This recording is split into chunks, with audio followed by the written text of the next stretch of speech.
Bonjour, j'ai une bonne nouvelle à vous annoncer. Métamorphose lance enfin sa newsletter. Si vous avez envie de suivre les actualités du podcast, de participer à nos conférences, de découvrir les ateliers en avant-première, inscrivez-vous gratuitement à la newsletter. Je vous l'envoie un mercredi sur 2. Il suffit pour s'abonner d'aller sur notre site internet www.metamorphosepodcast.com, de scroller jusqu'en bas de la page d'accueil. Vous avez un petit encart pour vous inscrire très facilement. Alors qu'est-ce que vous allez retrouver dans cette newsletter ? Eh bien, j'y partage mes réflexions du moment. Je tire quelques cartes de mes oracles. Je vous envoie des sélections de podcasts thématiques. Bref, tout pour vous mettre sur le chemin de la métamorphose. J'espère vraiment que cette newsletter vous plaira. En tout cas, elle a été écrite avec le cœur. Je vous remercie toujours infiniment de votre fidélité et vous souhaite par avance une très bonne lecture.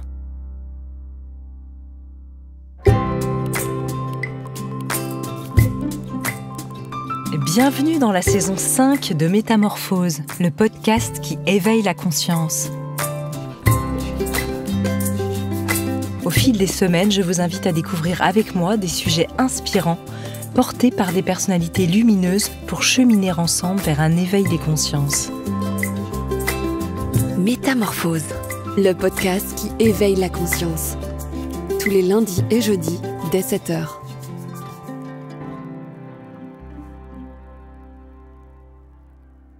Et si la vérité était un passeport ? Il est parfois des vérités dures à entendre ou à dire. Mais la vérité déloge bien souvent nos ombres des confins où elles se sont installées.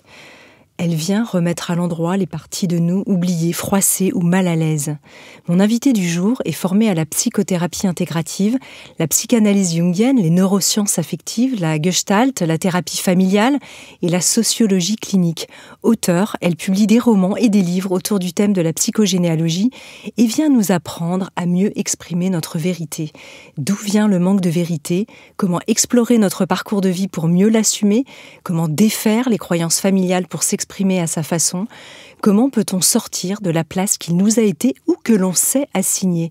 Pour explorer les thèmes traités dans son dernier roman, Vivre à l'endroit, aux éditions Erol et bien d'autres encore, j'ai le plaisir de recevoir Juliette Allais dans Métamorphose. Bonjour. Bonjour Anne. Alors, comment ça va d'abord ? Ça va magnifiquement bien. Bon, on est bien installés dans notre petit confessionnal. C'est parti. Ouais, vraiment. Alors, dans votre dernier roman, chez Erol, votre héroïne, alors, on va bien le prononcer, donc on dit Chevonne. Chevonne, oui. Ah, c'est Chevonne avec un accent. Oui. Voilà, même si ça s'écrit, évidemment, Siobhan. C'est ça. Voilà, oui. Siobhan oui, Doré, oui. d'Orsay, donc Chevonne, vit dans l'ombre de son mari éditeur de romans. Elle écrit un livre qu'elle envoie sous un pseudo à sa maison d'édition. S'ensuit ensuite un chassé-croisé, une correspondance masquée. Qu'est-ce que ça signifie pour vous avec ce titre, finalement, de vivre à l'endroit ?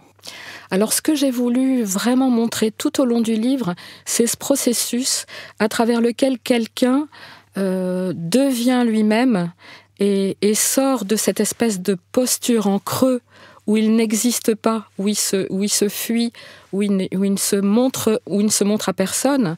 C'est vraiment ce processus de retournement finalement comme un gant pour pouvoir être vraiment dans une posture d'incarnation alignée en toute conscience et en toute liberté. Donc c'est tout un programme en fait. Bien sûr, parce qu'on est toujours un peu upside down, on va dire, dans nos vies, nous, en tant qu'humains. Oui, oui. Et puis évidemment, ça c'est un idéal, mais c'est vraiment... oui, on arrive tous avec finalement des postures différentes et des possibilités d'expression différentes aussi selon nos familles. Donc, mais je pense qu'on est tous animés par cette idée justement de se retourner de plus en plus vers nous-mêmes, vers ce qu'on porte. On en parlait un petit peu hors antenne, je vous demandais la répartition entre vos différentes activités. Vous êtes encore praticienne, vous avez un cabinet, vous dites à peu près 3/4 de votre temps comme ça. Comment est-ce qu'on devient romancière quand on est psy ? Qu'est-ce qui, à un moment justement donné dans votre vérité à vous, a émergé comme ça ? Je pense que ça existait en germe depuis très longtemps chez moi, mais que je me l'étais jamais vraiment avoué. Et puis un jour, j'ai rencontré quelqu'un qui publiait chez Erol et qui m'a donné sa carte en me disant « Mais tiens, parce que je lui parlais des livres que j'avais envie d'écrire et elle m'a donné sa carte, la carte de l'éditrice, et en me disant mais vous devriez essayer de publier quelque chose chez eux ». Et je l'ai fait, et puis à partir de là, ça s'est enchaîné vraiment d'une manière un peu magique, comme si ça m'était donné comme un cadeau de la vie. Je me suis très bien entendue avec mon éditrice, et puis d'un livre à l'autre, tout s'est enchaîné en fait. Alors on lui fait un petit clin d'œil à Stéphanie, oui. Puisque c'est d'elle dont on parle. Stéphanie, voilà. Oui. Alors c'est vrai que la vérité, qu'est-ce qu'elle exige finalement de nous, comme ça, quand elle pousse à la porte? Parce que quelque part, elle n'est pas loin, elle est là, tapie au fond de notre âme, elle n'a qu'une envie, c'est d'émerger finalement. Oui, mais en même temps, il y a souvent beaucoup de résistance, parce qu'il faut du courage, il faut prendre le risque de se montrer, de déplaire, de bouleverser peut-être le système familial autour de nous, de s'aventurer dans l'inconnu, de goûter à des expériences qu'on n'a jamais faites, de changer d'image. Enfin, c'est vraiment bouleversant, en fait. Une question centrale aussi de votre roman, c'est quand on a cette vérité en nous, c'est comment également la communiquer aux autres, ce qui n'est pas évident. Parce que entre la sentir et puis ensuite être capable de se mettre à nu, et puis on va en parler encore après, de sortir aussi du mensonge. Oui, c'est ça. Moi, ça me fascine en fait, ce processus à travers lequel on se montre aux autres ou pas dans ce qu'on est véritablement, et comment finalement parfois on est vraiment à côté de soi-même, et qu'il faut beaucoup de conscience et de lucidité pour pouvoir bien communiquer, bien parler à l'autre de soi. Et puis parfois l'autre n'a absolument pas envie de nous entendre. Donc c'est vraiment un ajustement constant, je pense, d'être au plus près de soi-même et de pouvoir rayonner comme on a envie de le faire. Parfois, l'autre, il peut aussi recevoir ça comme une forme justement d'agression, de « je n'ai pas envie en fait d'entendre ta vérité ». Oui, parce que peut-être que l'autre nous avait plutôt mise à une place qui lui convenait à lui ou à elle, et que nous voyant changer, c'est aussi le risque que la relation change, et que ça l'oblige, lui, à aller chercher d'autres parties de lui-même pour entrer en contact avec nous. Et ça peut être bouleversant, ça peut être inconfortable. Il y a plein de raisons pour lesquelles les gens autour de nous ne veulent pas qu'on bouge ou qu'on change de comportement. Et c'est ça vraiment qui m'avait aussi incité à écrire ce livre, c'est-à-dire finalement quand quelqu'un se dévoile, qu'est-ce que ça occasionne autour de lui ou d'elle? Comment les gens réagissent-ils à ça? Qu'est-ce qui se passe? Qu'est-ce que ça provoque comme changement dans les relations? Voilà. C'est tout ce qui est finalement aussi un de vos sujets de prédilection, qui est vraiment la systémie.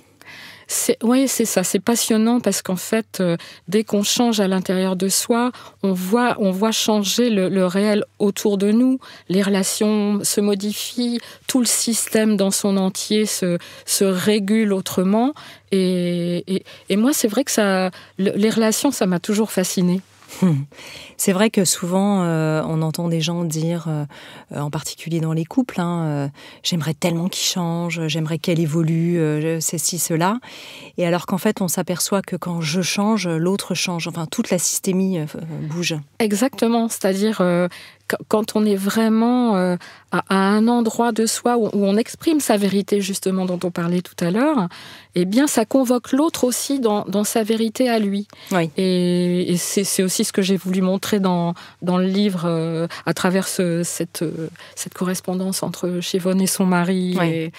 Et comment, en fait, on peut communiquer mieux en dehors des faux-semblants, finalement, en dehors des rôles qu'on joue d'habitude, et comment on peut être vraiment dans une relation véritable, sans se cacher, et en disant ce qui est pour nous.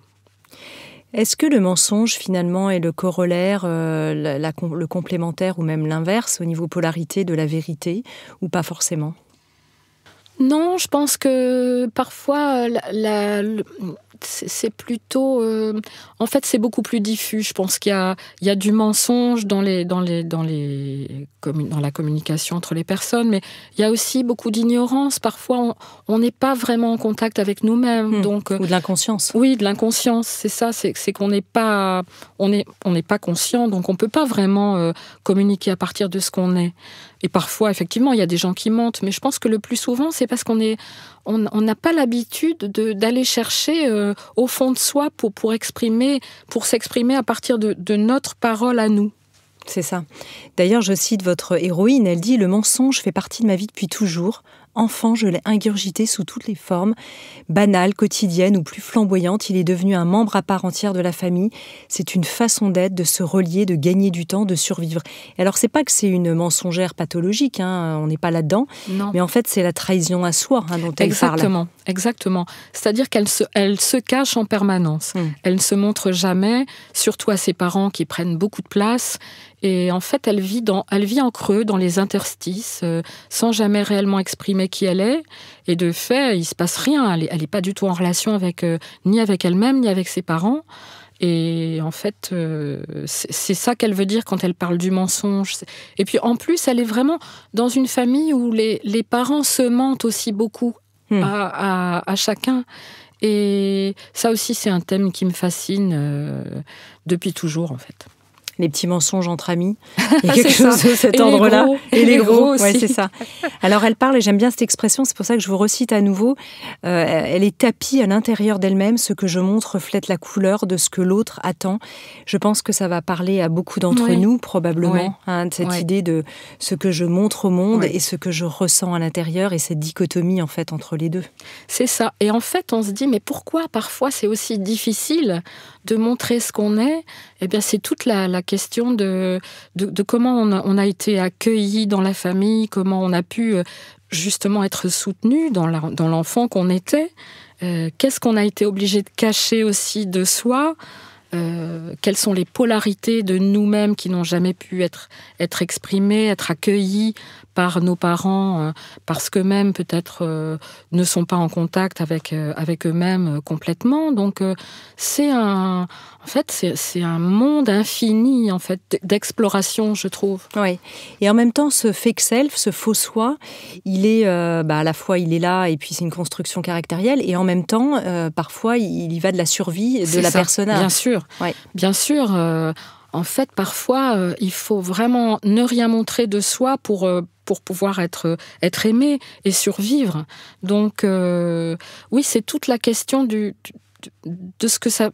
Finalement, ça va être dangereux à partir de ce moment-là d'exprimer vraiment qui on est, parce qu'on va avoir l'impression qu'on va être exclu ou abandonné, ou même qui va s'en suivre des représailles. Donc, c'est...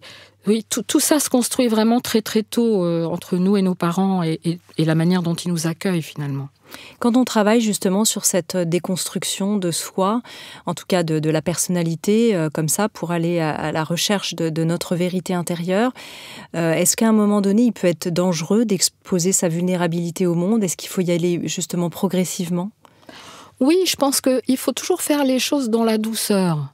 Ça, c'est ma base de travail. Mais après, douceur n'exclut pas la fermeté. Et c'est la main de fer dans un grand velours, c'est là, un peu. Ça. C'est un peu vous, ça, d'ailleurs. Ouais. Ça pourrait être moi, oui. C'est ça. C'est-à-dire qu'il ne faut jamais renoncer, il faut rester très, très ferme, mais il ne faut pas le faire avec violence. Il faut le faire parfois avec force quand on a des résistances en face de soi, mais tout ça aussi, ça se fait aussi beaucoup dans un processus qui prend du temps. Bien sûr. D'ailleurs, sur votre site internet, vous parlez aussi d'explorer son génie personnel. Ouais. Et je trouve que ce serait intéressant d'expliquer ce que c'est. C'est vrai, quand on le dit comme ça peut parler complètement ou pas du tout, mais c'est vraiment cette manière d'exprimer en fait notre façon unique et notre singularité d'être au monde. Exactement. Alors ça m'a beaucoup frappée quand j'ai lu un livre du psychanalyste post-jungien qui s'appelle James Hillman, qui avait écrit le code caché de votre destin et qui parlait de cette aspiration à devenir vraiment, à exprimer sa singularité, qui renvoie à ce que les Grecs appelaient le daimon, le démon, en fait. Que Philippe Pullman avait repris d'ailleurs dans ses livres. C'est ça, oui. Et je trouvais cette notion-là, elle me parlait toujours beaucoup, et je trouve que c'est vraiment, en fait, l'endroit de la créativité, de la singularité, de ce qu'il y a, en fait, de plus vivant en nous, qu'il faut vraiment arriver à exprimer, à incarner, et puis déjà à découvrir, parce qu'il y a plein de gens qui sont inconscients du fait que ça existe. C'est ça, vous parlez aussi du théâtre intérieur, où on voit bien toutes ces voix qui dialoguent. Il y a des écoles, on pense au voice dialogue par exemple. Oui. De toutes ces voix qui s'expriment à l'intérieur de l'être. C'est notre pluralité que je trouve incroyablement riche et en même temps complexe. C'est-à-dire comment on fait avec tous ces personnages à l'intérieur de nous qui ont chacun leur aspiration, leur fonctionnement, et que moi je regarde beaucoup, j'explore beaucoup avec l'astrologie parce que c'est pour le coup un magnifique outil aussi avec la mythologie qui nous permet de mieux comprendre qui sont tous ces personnages qui vivent comme ça, comme une petite assemblée, certains s'entendant bien, d'autres prenant le dessus sur les autres. Donc, en fait, c'est toute l'histoire de notre vie, finalement. À quel moment, d'ailleurs, la psy en vous, parce que je dis quelques-unes de vos formations au départ de ce podcast, j'ai pas parlé de l'astrologie, mais c'est intéressé vraiment aussi en disant... Tiens, finalement, ça peut être un outil complémentaire vraiment intéressant. Alors, en fait, j'ai commencé par ça. Ah oui, c'était le point de départ. C'est ma passion. C'était ma passion depuis petite, parce que ma mère avait acheté des petits bouquins sur les signes, et je trouvais ça fantastique, ça me parlait énormément. Et puis, j'ai commencé à étudier l'astrologie avec un psychanalyste, avec des gens qui étaient psychanalystes jungiens. Et donc à me former en même temps que l'astrologie à la psychanalyse jungienne. Et ce n'est qu'après que j'ai fait des études pour devenir psychothérapeute et psychanalyste transgénérationnel. Oui. Donc ma base de compréhension de l'humain, c'est l'astrologie. Et ça ne s'est jamais démenti, en fait. Et finalement, après, je me suis aperçue que tout ça, ça communique... en fait, ça parle exactement de la même chose en permanence. Mais simplement, ce sont des approches différentes et très complémentaires. Oui, vous avez intégré finalement tout ça pour en faire une approche intégrative, on pourrait dire. Ouais. C'est ma petite salade dans laquelle il y a plein d'ingrédients différents et qui font que je travaille d'une façon aussi très personnelle. C'est ça. Alors, je reviens sur le transgénérationnel, parce que vous avez aussi écrit de nombreux livres sur ces approches de psychologie, pas simplement que des romans, même si effectivement c'est plus récent pour les romans. Quelles seraient les étapes pour identifier nos conditionnements familiaux, si on veut aller dans cette idée de renaître à soi, de notre vérité intérieure, et qu'on a envie de démarrer un parcours? Comment est-ce qu'on procède? Alors, la première chose, c'est vraiment de regarder la place qu'on a eue dans la famille. Qu'est-ce qu'on a attendu de nous? Quel rôle on nous a donné? Quelles ont été les relations entre nous, nos parents, la manière dont nos parents eux-mêmes ont été attendus en tant qu'enfants? Qu'est-ce qui, finalement, de quoi on hérite? Comment on se voit à cette place-là? Et comment elle nous a construits? Comment elle nous a obligés à, finalement... dévier de ce qu'on pouvait porter au plus profond de nous et puis finalement comment retrouver le chemin de qui on est. Donc c'est tout un processus d'exploration de la place généalogique. C'est un travail d'enquête en fait? Oui, mais en même temps très symbolique. C'est-à-dire qu'il y a une partie d'enquête sur ce qui a pu exister dans les faits réels, notamment historiques, mais pas seulement. C'est vraiment l'exploration de la manière dont on se voit dans la famille et de la façon dont on se relie à certaines personnes et comment on peut leur être loyal. Finalement, c'est comment aussi dans la famille le vivant c'est un peu tari et n'a pas pu se transmettre au fil des générations. Qu'est-ce qui est inachevé? De quoi est-ce qu'on peut reprendre le flambeau pour le transformer à notre manière? Donc c'est un processus assez complet et assez complexe où on se pose plein de questions. Quand vous dites ce processus qui n'a pas pu jaillir, il y a quelque chose qui n'a pas pu éclore et qui en fait continue à peser dans un sens d'ailleurs positif ou négatif, peu importe, mais qui reste comme une sorte de latence. Oui, c'est ça. C'est-à-dire que nos ancêtres ont été à certains moments au contact peut-être de traumas ou de choses trop difficiles qu'ils n'ont pas pu intégrer, qui n'ont jamais été nommées. Et que tout ça, finalement, a constitué comme des zones un peu blanches qui ont été transmises aux descendants et jamais nommées non plus par les descendants. Et ça crée des empêchements à vivre, des empêchements à se déployer et à être vraiment dans la spontanéité de notre place et de notre être. Et en fait, c'est vraiment ça qu'on va traquer. Ce sont les endroits où la vie ne s'est pas déployée comme elle aurait pu. Est-ce que vous, quand vous êtes en consultation, par exemple, ou d'autres praticiens, vous avez une sorte d'intuition dans les arbres ou chez les personnes, là où ça peut bloquer, ou c'est vraiment un travail que la personne fait un peu toute seule, entre guillemets, avec votre accompagnement?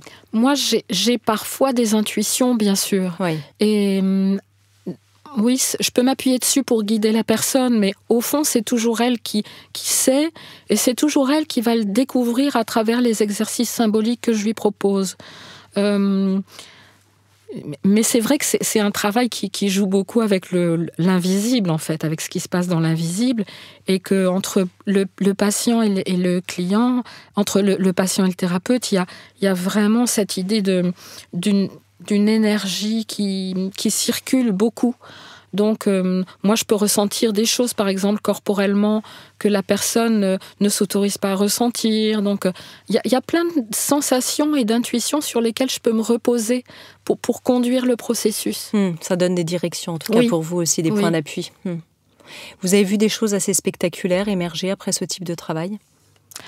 Oui, des gens qui sortent de la souffrance, en fait, qui sortent de l'ombre, qui prennent une posture de vie complètement différente, qui cessent de vivre des relations toxiques, des gens qui se lancent dans de nouveaux projets. Enfin, c'est parfois presque magique, mais c'est vraiment le vivant qui revient, en fait.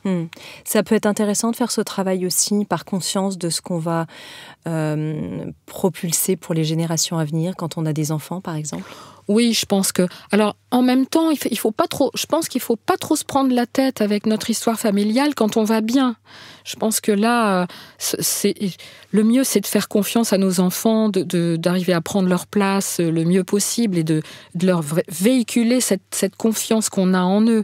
Mais il faut faire ce travail quand quelque chose ne va pas pour nous et qu'on n'arrive pas à prendre notre place et à exister. Ça peut être utile d'aller l'explorer en profondeur. En même temps, est-ce qu'on va bien? C'est une grande question. Est-ce que l'homme va bien? Je pense qu'il y a des gens qui sont en tout cas dans la... Moi, je le parle toujours en disant, quand on est suffisamment vivant, on voit qu'on arrive à se relier au monde, aux autres et à nous-mêmes en étant créatif. C'est-à-dire qu'il se passe des choses et on produit quelque chose qui est du côté de la lumière, même s'il y a aussi beaucoup d'ombre en nous et il ne s'agit pas de la renier. Donc pour moi, aller bien, ce serait plutôt être en mouvement et être relié et être en contact avec la partie de nous qui a envie de créer des choses, chacun à notre façon finalement. Parce qu'on peut aussi entrer dans un travail thérapeutique par goût de connaissance de soi, de nos fonctionnements intérieurs, pas forcément parce qu'on sent qu'on va particulièrement mal. Oui, ça peut être aussi une recherche, mais finalement, du coup, c'est toujours une recherche de soi. C'est que quelque part, on est peut-être quand même un peu à côté de soi-même et on a juste envie peut-être de se rencontrer un peu mieux. Oui. Il peut y avoir de ça.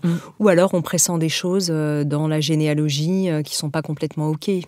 Oui, ça, je pense que de toute façon, on a tous des familles où il s'est passé des choses un peu difficiles et où on est d'une certaine manière convoqué à explorer tout ça et puis à voir. C'est toujours intéressant aussi de voir comment on s'est construit.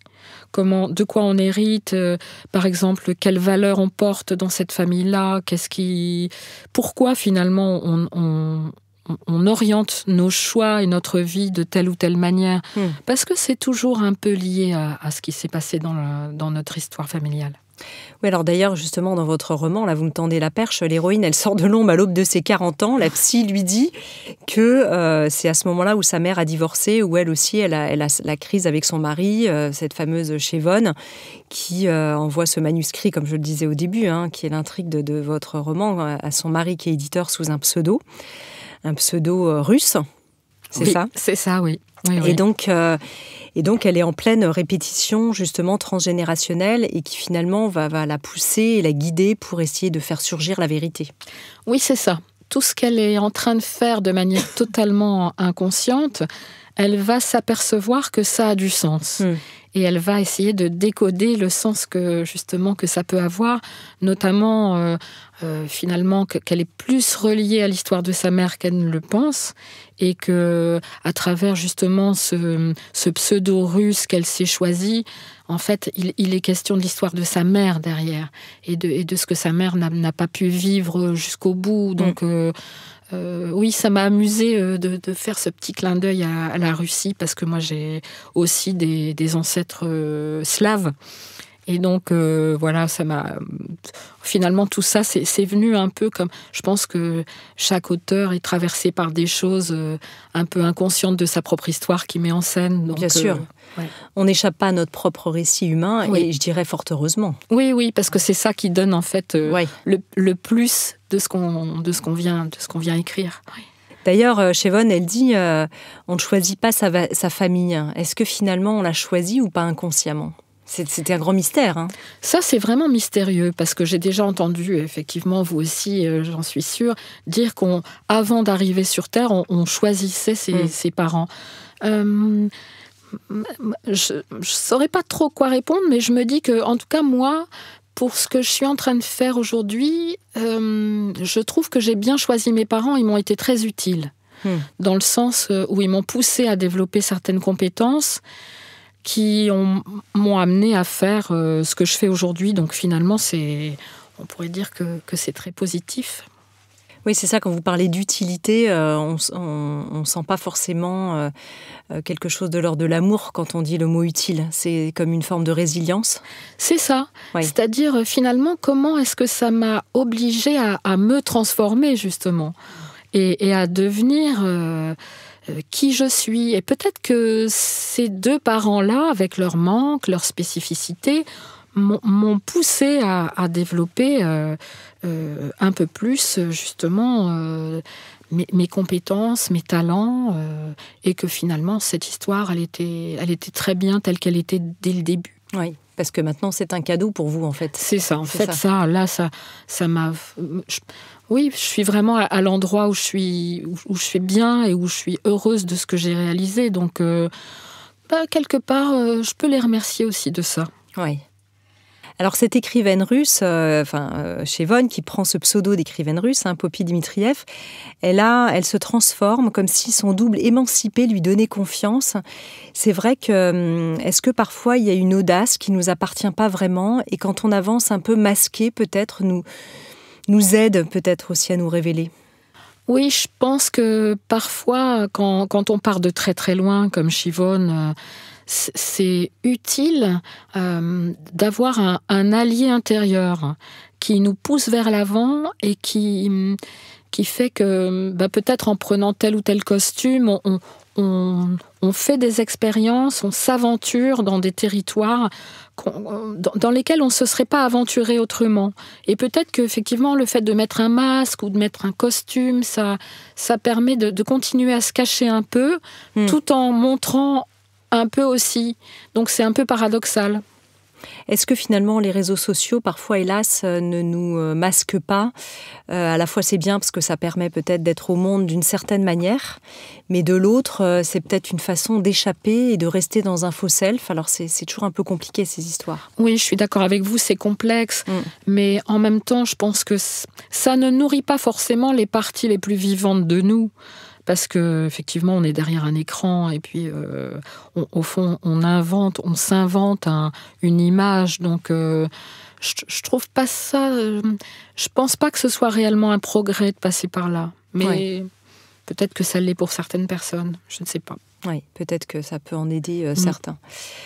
Vous parlez de ces besoins de reconnaissance cachés ou inavoués qui sont aussi tapis derrière tout ça. C'est intéressant d'aller les débusquer. Comment est-ce qu'ils peuvent se manifester ? Comment est-ce qu'on peut les discerner, les reconnaître ?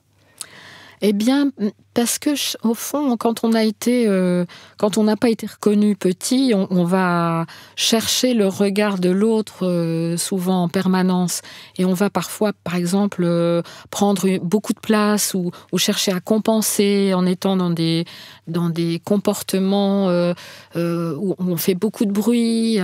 Donc, je pense que ce besoin de reconnaissance, il est bien sûr, il est chez chaque enfant qui vient au monde. Chaque enfant a besoin d'être reconnu justement par ses parents comme étant cet individu singulier qui porte ce génie personnel en devenir. Et que quand on n'a pas pu faire cette expérience, eh bien c'est compliqué de vivre et de s'autoriser à prendre pleinement notre place.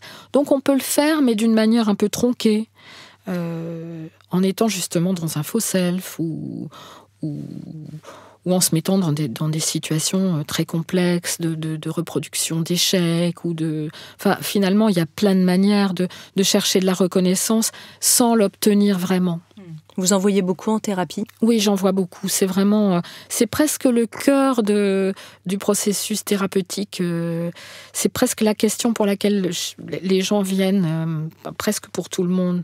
C'est-à-dire cet endroit où ils n'ont pas été vus pour ce qu'ils étaient. Et c'est très touchant quand ils s'aperçoivent que ce regard sur eux peut leur être donné à travers moi, parce que c'est moi, mais à travers la thérapie, et que finalement, ça leur donne vraiment un sentiment d'existence et d'incarnation, et c'est ça, en fait, qui les transforme. C'est cet enfant vraiment mendiant d'amour, quelque part, qui vient... se faire guérir. Mendiant d'amour, de relations, mais de vraies relations. Encore une fois, on retombe sur la vérité de tout à l'heure, c'est-à-dire pas d'amour, pas de n'importe quel amour, mais d'un amour qui voit l'autre, en fait, qui le reconnaît et qui lui dit je me réjouis de te voir tel que tu es, pas tel que moi pas tel que je te vois dans ma tête, mais tel que tu es réellement. Et je pense que ça c'est vraiment ça, finalement, être un bon parent. Est-ce qu'il y a beaucoup de personnes qui ont cette conscience de pouvoir regarder son enfant, l'autre même, en tant qu'adulte à adulte, de cette manière-là, avec cette conscience-là, cette non-projection, cet accueil un peu inconditionnel ? Je dirais que ça, c'est certainement pas la majorité des gens, parce que y a beaucoup de gens qui souffrent de ne pas avoir eu ce regard-là. Alors peut-être qu'aujourd'hui, on en parle beaucoup plus à travers les médias, les livres, et à travers plein de choses, mais en tout cas, pour nos générations et celles de nos parents et grands-parents, ça a été vraiment, je pense, source de beaucoup de souffrance et de manque. C'est ça. Derrière ce besoin de reconnaissance, parfois il peut y avoir un fantasme inconscient de vengeance, aussi dans les blessures transgénérationnelles, le besoin de briller pour aussi laver certaines injustices parfois. Oui, bien sûr, c'est un moteur très puissant. Par exemple, quand on a été victime de spoliation, de dépossession, de perte ou de trauma, on peut avoir justement, on peut avoir envie de venger cela en ayant un destin un peu hors du commun, ou en tout cas en poussant aussi ses enfants à prendre des places un peu flamboyantes qui met aussi sur eux beaucoup de pression au final. C'est difficile, il n'y a pas d'école de parents, et on a effectivement en tant que parents envie à la fois que chaque enfant trouve une place, sa place, qu'elle soit dans la société, dans son couple, dans sa famille, etc. Et en même temps donc de lui donner la bonne direction qu'on croit être la bonne, et en même temps de laisser jaillir ce qui est, en se disant peut-être que ça va partir dans tous les sens et ça va manquer de structure. C'est pas évident de trouver le curseur. En plus, chaque enfant est différent, donc il faut s'adapter à la personnalité de l'autre en permanence, en mettant à la fois du cadre, en fait, et de la liberté d'être. Et ça, c'est vraiment une mixture effectivement très une mixture savante qu'il faut pouvoir agrémenter à chaque fois de manière différente. C'est pour ça que moi, je compte beaucoup sur l'astrologie pour aussi nommer précisément, par exemple, ce que tel ou tel enfant peut porter. Parce que ça peut passer totalement inaperçu pour un parent. Et c'est, sans l'enfermer, ça peut être intéressant de savoir que, il porte en germe tel ou tel besoin de développement et pas un autre, pas celui que le parent a dans la tête. Donc, finalement, il faut pouvoir regarder son enfant, et évidemment, tout en lui mettant du cadre, parce que ça, c'est indispensable. Alors c'est vrai que quand on est jeune parent et qu'on a des enfants assez jeunes, on n'a pas forcément fait un cheminement. C'est parfois qu'il y a des choses qui arrivent plus tard. On parle tout à l'heure de la crise de la quarantaine chez Vonne, ou la cinquantaine, maintenant de plus en plus, la crise de milieu de vie. Et c'est là où on se dit parfois, finalement, si j'étais parent aujourd'hui avec des petits-enfants, évidemment que je referais plein de choses différemment. C'est sûr, bien sûr. Qu'est-ce qu'on peut se dire ça souvent ? Oui. Oui, parce qu'il y a des choses qu'on ne sait pas quand on est jeune et qu'on n'apprend pas, en fait. On apprend sur le tas. Et on apprend aussi en fonction de ce que nos parents ont fait. Donc, moi, je peux témoigner qu'on met parfois beaucoup de temps à comprendre comment tout ça s'organise et comment ça fonctionne. Mais je pense qu'il y a aussi beaucoup de livres aujourd'hui, il y a beaucoup d'occasions d'entendre des gens en parler et que ça donne parfois des directions peut-être un peu plus claires. Oui.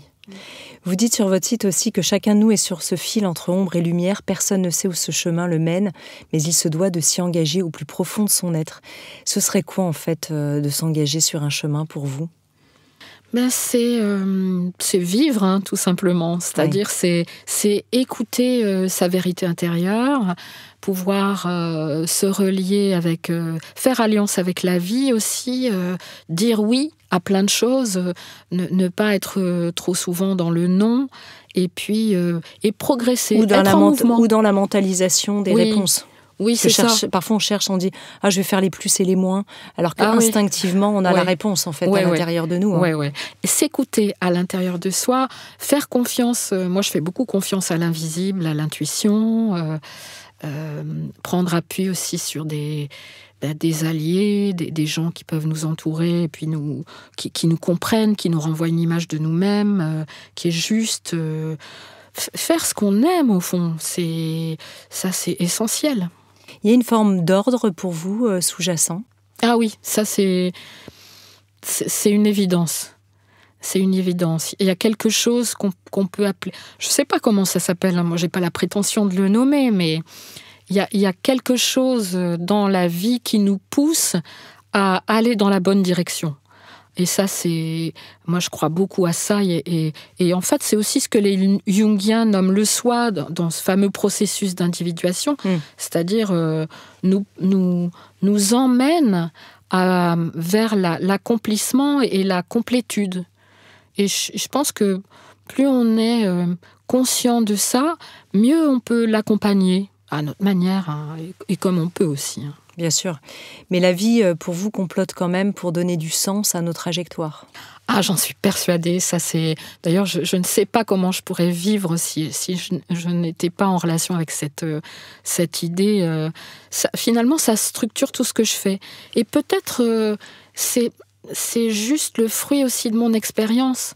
Moi, j'ai vu à quel point, quand j'étais perdue, comme dans les contes de fées, il y avait quelqu'un sur le chemin qui venait me faire signe et me dire « c'est par là, en fait ». Un elfe, une fée, quelqu'un qui... Oui. Un petit animal, comme dans les contes. Moi, dans ma vie, finalement, il y a toujours eu quelque chose qui m'a poussée à faire ce qu'il fallait faire.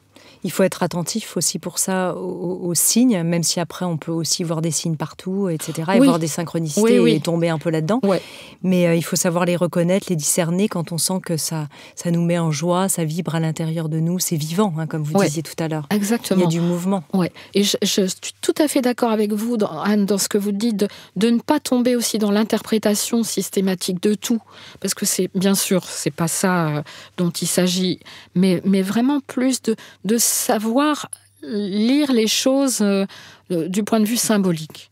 c'est-à-dire être en contact avec l'invisible et interpréter les choses de façon symbolique, pas seulement évidemment de façon rationnelle, parce qu'il y a aussi toute une partie de nous qui œuvre justement à nous pousser là où il faut aller.